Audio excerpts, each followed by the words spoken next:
G'day football fans and welcome back to episode 8 of Brentford to Big Time. Today it is the start of season 3 technically, with us taking on, we keep getting absolutely stitched up. Last season on the opening day we hosted Arsenal. This season we're hosting Manchester United. Bit of a stitch up. We've got plenty to take you through. There have been plenty of transfers I do need to catch you up on. So before we get into it, I'll just remind you quickly to please leave us that like down below, subscribe if you're new around here, comment what you think of it, what you think of the transfers, all that sort of beautiful, gorgeous stuff, and we will get cracking right into it. We'll start with the outgoings, of course. So the first one is, it's a rather big one really. It is goalkeeper David Raya. Newcastle came with an offer, and because they are Newcastle and they're doing decent because they spent a whole bunch of money. Where did they finish last? I can't remember where they finished last season. Let's just go to the... While I'm here, let's go to the Premier League. Where did they finish last season? Newcastle finished 4th last season, so it was Champions League. He saw that offer came in and he was mad, basically, that we wanted to try and get a lot of money for him. So you can see he joined for 4 million in 2019. We sold him for 23 million. So we tried as hard as we could to push that price up, but I mean, it's decent. I mean, imagine why have they spent 23 million on a backup goal? It literally says he's a backup goal. I don't understand, but he's gone. Also gone is our second goalkeeper, Thomas Strakosha. Similar story. Tottenham came in for an offer for him, and he was kind of mad about us trying to drive the price up. Tottenham came in again, and they're gone. So a player that we did, I think it was a free transfer. It was a free transfer a couple of years ago. He played a little bit more last season than the first, and then sold him for 11.25 million. So that's, you know, I'm pretty okay with making that much money. And then the backup keeper that we've brought in, much less than that. And when you combine the 23 million from David Raya and the 11 million here for Strakosha, we made a lot of profit there on when we look at the goalkeepers that we have brought in. That isn't the end of the outgoings though. Frank Onyeka has gone to Shakhtar. They came in with an offer, I think it wasn't that actually great. 9.25 million. Says he's worth a lot more than that. He just wasn't performing to that, really, was he? Average rating of 6.81, which is okay, I guess. That one appearance in the cup though, he was sensational apparently, for his standards anyway. I would let him go. I wasn't miffed. I don't really care. It's fine. I was happy enough letting him go, to be honest. It's profit, technically speaking. Sure. Let's focus on it being a profit, not him being one. The only other outgoing from the first team picture is Josh Da Silva. It was actually a free transfer. His contract was running out at the end of last season, and I didn't extend it because I didn't care for him, which sounds cruel. As I was saying that, I'd realised how cruel that sounded, and it didn't sound great. But let him go for free transfer. He's gone to Sochi. Where is that? I thought that was Russian. I couldn't remember, to be completely honest with you. But he's gone there. He's worth a bit. I don't care. Screw him. Get rid of him. Don't care. Bugger off. That though does complete the outgoings. Let's head now to more exciting, the incomings. And I guess we'll start with the goalkeepers because clearly we needed a couple of goalkeepers. The first of which, now our backup goalkeeper, is Marco Carnesecchi, in from Atalanta, I believe, yes. Only 3.5 million we've spent on him. You can see here on the right hand side above where I am here. 3.5 million pounds. It was a pretty good deal for a fairly decent goalkeeper who can still improve. He's young, only 24 years old. He was happy enough to be a backup. I did have to convince, like, you know, when you ask the agent for their how keen they are on it, and had to ask him and back him down to being a backup, but he was happy enough, and only a wage of 32,000, so I'm pretty content with that. And he will be playing backup too. Someone who I feel is just Football Manager heritage, or maybe also FIFA Wonder Kid heritage. Maybe a bit of both, I'm not sure. It is Albin Lafont, the French goalkeeper. He's played for France once. We brought him in. He was fairly cheap as well. 12 million pounds, which I feel is pretty okay. Having sold Strakosha for like 11.25 or whatever, so a little bit less, very slightly less. I'm pretty damn happy with that, especially he's 25 years old. I've seen him literally in, I think in my Sevilla save, he had moved to Juventus and he was their number one goalkeeper for years and years and years. Juventus, of course, being better in game than they are in real life right now. Anyway, becoming a bit of a powerhouse yet again, and he was at the back of it. He was the wall at the back, so pretty damn content. He's on a bigger wage than Carnesecchi, of course, but he is our first choice keeper, so that makes sense. That's fine. The next incoming is Odilon Kusunu from Leverkusen. Look, I might have made a mistake with this one. Look, I've only paid £5 million for him. I think it was 5 million. Yeah, £5 million for him. You see here on above me again. It says he's worth now 15 to 16 million. So he's decent. He's got a bit of growing to do, and you can see that in his technicals, especially, and even mentals are a bit low. The reason that that's a bit of a mistake, I'll show you how the squad's shaping up after. But I think we've got too many defenders, and the defenders that I would look to get rid of, I'm pretty sure are Pontus Jansson and Ethan Pinnock, that's our captain and our vice captain currently.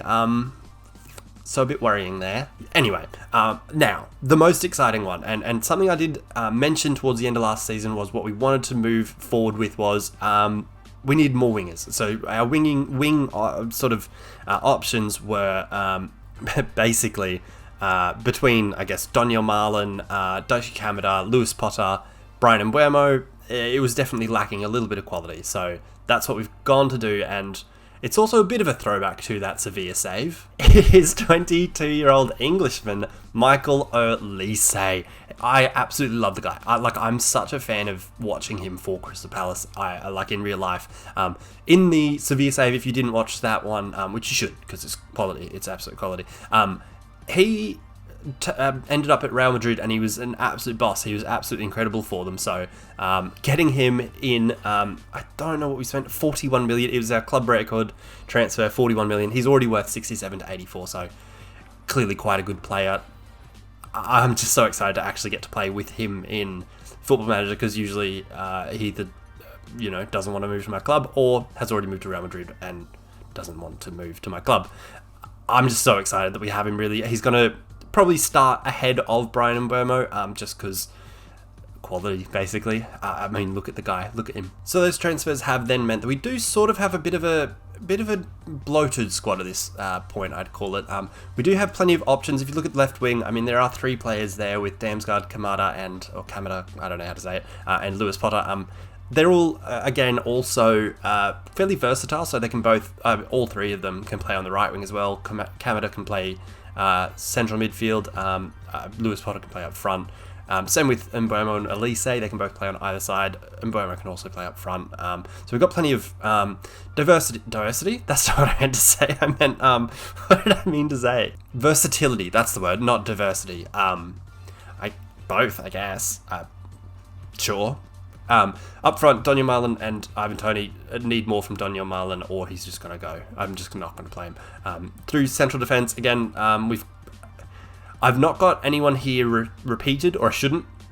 If I do, rake me over the coals. I don't care. Through central defence, so ideally we'd have 2 per position, and we've got 7 central defenders. Which does include Ben Godfrey, who can also play out on the right. Kasunu can also play out on the right. And Dika can shift along that back line. So can Lloyd Kelly. So can Pinnock. Fairly versatile. Again, back line, which I'm pretty happy about. Mads Bidstrup, I don't think really played much last season. You can see here he only played 3 games. But now with Frank Onyeka going out of the club, there's a bit more room for Mads Bidstrup to come in and play a bit of football, which is fine. He's fine. But also, Kamada can also slot back in there if, say, we want to go with a bit more experience, a bit more quality. We can have Norgard and Kamada play in there, sort of thing, or Jensen, whatever it is. Plenty of options. I think we're starting to look pretty good. Speaking of looking pretty good, and also a bit of a throwback to that Sevilla save, something that never happened in the 6 seasons that we were there was being poached by another club. And look, I would have said no anyway, because that save was all about being Sevilla. This save, however, much less and much more about progression and things like that. But, I mean, having signed Michael Olise, I'm not too fond of getting out of here too quickly, which made this tough, because, I mean, they're not in my inbox anymore, but I'll put up above here, above my bluey poster here, 3 teams came in for me. I think, I can't remember it now, but I think it was Roma, which is their name is effed. Is Capitolone, whatever it is up there, Roma, Mönchengladbach, and Schalke. all three came in and offered me interviews. I didn't apply for anything. I didn't do anything like that. That didn't happen the entire 6 years at Sevilla, despite winning 3 league titles, 3 cups, blah, blah, blah, blah. Never, ever did anybody offer me an interview. It's already happened here 3 times this summer, as you can see still. Look, I don't know, man. I don't know. I said no to each and every one of them. I'm committed to stay here for at least, another little while. I don't know. We'll see. We'll see how well we progress this season. We've made some good changes, I think. Let's see how we stack up against United on the first dang day of the season. What a stitch up. Let's see how we line up for it. Alright, so the lineup that we are going to go with for this one is Lafont in goals, who's just come back from the Olympics, where I think France got knocked out, basically. A back 3 of Godfrey, Aya, and Evan Ndika. The wide backs are Nico Williams and Rico Henry. Nico and Rico, lovely. Kamada and Jensen through the midfield. Front 3... look, it's tough because Elise's just back from injury. I'm going to give him, until he looks a bit lacking, I guess. He's on the right-hand side. Daniel Marlin's on the left just to try something different. Hopefully, he catches fire and starts doing things. And then Ivan Toney, of course, up front. With this sort of inflated squad size, we do have a lot of players that are going to miss out. Sort of fortunately for us, we do have Aaron Hickey's... I mean, not fortunately, but you know what I mean. Fortunately for selection headaches, I guess. Aaron Hickey's out injured. Damsgaard's on his way back. Baptiste, who probably won't play much, which is why I didn't include him in the squad thing before, because I should probably just transfer this him really. But and him and Norgard are on their way back from fitness, so I just didn't include them. And that's about it. I'm excited. I want to see how we get on. I'm not expecting us to be at our full capacity because, I mean, if you look at the squad, there is a lot of changes in the last, I guess, in our time at the club. So in what? How long has it been? 2 seasons? 2 full seasons. I keep forgetting because I'm just back from England. I've just had 2 weeks holiday in England. The videos have kept coming because I just pre-recorded so many, but I just had 2 weeks in England. I can't really, I'm struggling, basically. I'm struggling, okay? Let's just accept it. I'm going to go through, let's go through to it. Let's just hope that we get a good run into it. Last season, if you do remember, I think we started out, what was it last? And now I'm just all over the place now. I think it was last season we started with Arsenal, United, Liverpool and City within our first, I think they were our first 4 fixtures, not including the League Cup, which I think we also got knocked out of. It was a horrid start. Very much hoping that this season can be a bit better. I'm so excited, you can see, because I've skipped our lineups for this one. Hosting Manchester United on the first day.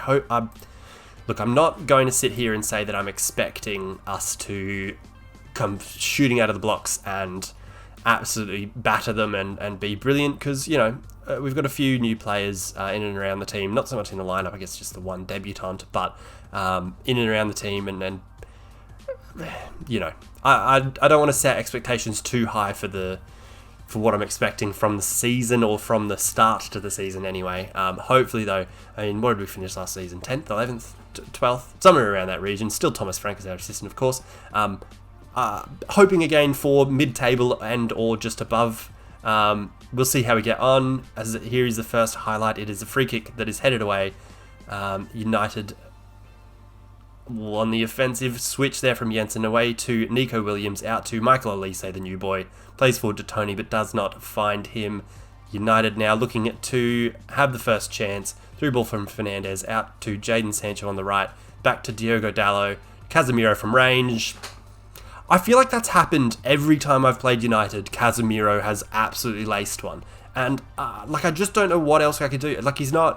He shouldn't be doing that often. We're also 3 seasons in the future now. Or, I guess, 2.5, 2 and a bit. What? Where are we? It's March. Look, we're 2 full seasons, 2 and a bit full seasons into the future, and Casemiro is still doing this absolute garbage against us. It's just... over it, Rico Henry's now injured, which is, as I said before, not actually good news, because god dang, Aaron Hickey is injured. What's he done? Bruised ankle. We'll see how he goes for a little bit, and then if he continues, he does have I don't like that he has the symbol there. Let's see, only 2 shots in the opening 25 minutes. Yeah, let's take him off. Let's stop that. Let's, we'll swap Nico Williams to the left-hand side, and then Roslev can come on at right back, and we can hope that the rest of the game goes a bit better than that. I don't like that that's the first goal that Alban Lafont will ever concede in goal for us. He also has, like, both Karnaseki and Alban Lafont do have release clauses because they just refuse to sign without them, and they're fairly low. I'll just look to get them new contracts fairly soon into them being here, all going well anyway. I mean, if they don't perform, they don't get them. Here's a highlight though. Roslev in the box, looks for Ivan Toney. We've equalised. Get in. It is that change that we just made. That must be just about his first touch on the ball. Roslev gets, I mean, beyond whoever the left back is for United, I gotta be honest, I can Luke Shaw, let's say. Here's a ball. Marlon here back to Jensen. Ball from Jensen over to Roslev, who gets around. It is Luke Shaw. And he whips in a ball. Tony gets there just before David De Gea, I assume. Unless he's left. I don't know. I probably should pay attention to those sorts of things, but it is what it is. We are level, though. I'm going to hit them with the praise because I think we've responded to the setback of going back down 1-0 pretty well. Especially, my firing up probably helped. But as we come to it, I hate that the XG is 0.02 for their one goal. Ridiculous. Here is Ndika losing out to Bruno Fernandes. Ndika also has a yellow card. I'm going to lose my mind. Here is Alvarez looking back for Fernandes, who looks over for Rashford. One result, and it's a big save from Alban Lafont on his debut. That's the result I was talking about. So that's why we signed him, I guess. I mean, that's why you'd sign any goalkeeper, but that's why we signed him for big moments like that, and that was a big moment. That was a big chance for Marcus Rashford. Could not find a way around Alban Lafont, and we are about to head in to halftime. We've got 3 yellow cards. I don't care about not getting stuck in. Yellow cards are absolutely fine with me as long as we're not getting bullied on the pitch. We'll head through. We owe them. Oh, you gotta get them for whatever it is they did to us. Oh, you've got to get them. Alright, let's head through. It's just setting the fire under them, trying to get them going. We've had a lot of possession, which is weird. I mean, good. I'll take it. Here's a corner, though, for United at the start of the second half. Horta with the corner. Far post, headed away by Aya. Out to Sancho. Finds Casemiro wide open. Goodness me. Can we learn the Casemiro lesson? Goodness me. Alright, that's fine. Deha really coming out the blocks with creating these chances, which is not great news. Still 1-1, 52 minutes in. Highlight again, United on the ball, free kick being taken by Varane, forward for Fernandes, forwards for Sancho from Casemiro. That was fortunate. That was very fortunate. We are getting ripped apart a little bit here. I wish I had another shout because I could tell him to focus, because we're just getting ripped straight through defensively, which is not ideal. Almost 60 minutes in now, which is where I'll look to make subs. It's weird to see Elise is actually coping pretty well despite just coming back from his injury. Might look to take Jensen off after this highlight, maybe. Lafont with a big clearance upfield. Elise will get there first.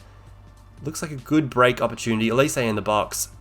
Oh, come on, David. You got to let those in. You got to let those in, mate.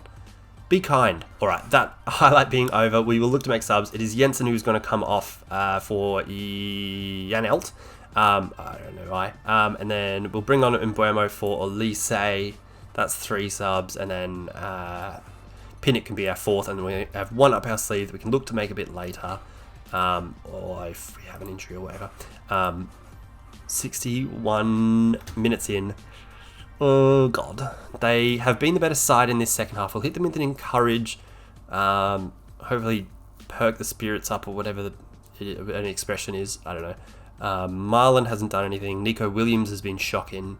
Probably especially this second half where they have been very, very good. I don't like how big this gap is. That's doing my head in. Here's a corner. Kamada to take. Straight to De Gea, who comes away with it. That's not ideal. David De Gea takes his time, looks long, lobs it up to nobody. Godfrey wins it.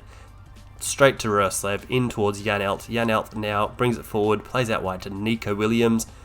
Back to... This is great. Nico Williams back to Pinnock. Back to Nico, who hopefully gets around the outside. Hopefully whips something in. He does. And Mbuemo doesn't quite get there. Oh, that's a huge tackle. Roslev, you legend. You absolute legend. He has come in short of form, short of fitness, comes straight in the team, assists straight as soon as he came off the bench, and then, a little bit longer. I mean, this is a huge tackle from Horta on Mbuemo, but it sets up Roslev for a great finish low across the keeper, puts us up 2-1. I'm laughing. I'm absolutely laughing. I mean, I'm not like, you can see that I'm not laughing, but you get what I'm saying. Let's hit them with the praise. Shut up. I don't care about fouls or yellow cards because I just don't. We have the squad depth to deal with it. I'm gonna take off. Do we put on? Maybe we put on Lloyd Kelly. What we're gonna do is Lloyd Kelly for Kamada, and then nope. Then Lloyd Kelly can go to centre back, not centre of defence, because Pinnock's going to go there. And then Christopher Aya is going to go into midfield in a defensive role. Also going to start sort of dragging things back just a little bit, because I would love to start the season off with a huge result like this. Against United, winning 2-1 currently. I would absolutely froth that. We haven't been the better side as far as the quality of chances created goes. Good possession. My voice is starting to go. I've been sick for the last week or so. Voice is starting to go. I can feel it. But hopefully our 3 points doesn't go, because that would be absolutely stunning. Here's the highlight. I shouldn't have said that. Here's the highlight. Casemiro on the ball, which is not good news for us. Martinez forward for Malacia. Looks forward for Calvert-Lewin. Horta then plays in Bruno Fernandes. Whips it in for Calvert-Lewin. I think that's a goal. They're checking the offside, but I'm not confident. I'm just gonna already just go more offensive, because who was offside there? Who were they thinking is offside? It's a goal. It's a goal. It's 2-2. Made it last as long as we could. 9 minutes or something. Fernandes whips in. Oh, Calvert-Lewin did come around the blind side of the defender, but from an onside position, so not great for us. I don't need to look at the replay twice. Let's hit them with a fire up with the last 7 minutes or something. Oh no, not another highlight. Ericsson with the corner, back post, Varane off the bar, cleared by Janelt. Thank goodness. My God, I would have cried. I was 2 seconds ago. I was talking about winning. It is 2-all. That sucks. I mean, highlight. 90th minute, Janelt with the free kick for some reason. Why is Janelt on free kicks? There's no reason for Janelt to be on free kicks. Any other player you could pick, Janelt is not the guy. He is not that guy. But, as it looks like it's trickling down to a draw, that's okay. I'm pretty okay with a draw. Having started last season with 4 or 5 straight losses, I'm pretty okay with a draw. Hosting United, that's pretty damn good. When we weren't the better side, getting a point, pretty okay with that. So a decent point, I'll take that. I'm more than happy with that. That is a good result against a good team. Long may it continue. Hopefully next time I see you, we're up in 6th still, which is, I'd love that. That would be absolutely incredible. Next video, of course, will be, if we look at our schedule, we're going to come back here against Liverpool. Usually we come back around the end of October. We've just played Arsenal too many times already in this series, and I wanted to do something different. Heading away to Anfield, which is absolutely stunning. I toured it when I was in England, and it is absolutely, I've never seen, the facilities there are absolutely unreal. Anyway, we're going to Anfield. We're going to hope that we can take points from them, and hopefully this run, which, looking at our fixture list, pretty good. Pretty good that we have things spaced out, United here, then Chelsea, Arsenal, and Liverpool back-to-back isn't great, and probably Newcastle, City, Tottenham. Okay, 5 games, that stretch there is pretty shocking, if I'm honest. But it's more stretched out than it was last season, and I'm happy with that. We end the season hosting Fulham. Those last 5 fixtures, pretty good. I'll take those. Anyway, getting way too far ahead of ourselves. The next video is going to be on my brother's birthday against my brother's favourite team. Weird. Anyway, that'll do it. Make sure you do leave us that like down below. Subscribe if you're new around here so you don't miss that video against Liverpool next time around. Comment what you thought of the video, what you think of the transfers, or any other transfers you think we should make, ins, outs, whatever you reckon. Let me know what you think. And until next time when we go again, look, hopefully competing. That's what I want. Peace.